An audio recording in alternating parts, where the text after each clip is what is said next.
There's two types of people. You either have one or two alarms, or you have entirely too many alarms. How many alarms do you have in your clock app right now? You want to see? I feel like I know which one you are.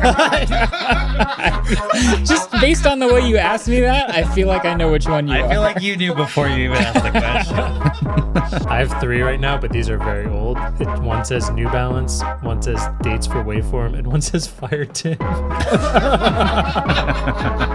have a 4 a.m., a 4:07 a.m., a 4:20 a.m., 4:07 a.m. Because I don't want to create a new alarm for every... So much nuance. I just 5 changed. o'clock, 5:06. 5:06. I'm Just use dying the to 5 know o'clock. what 5:06 No, I needed to wake up at 5:06 for some reason. Circadian rhythm, baby.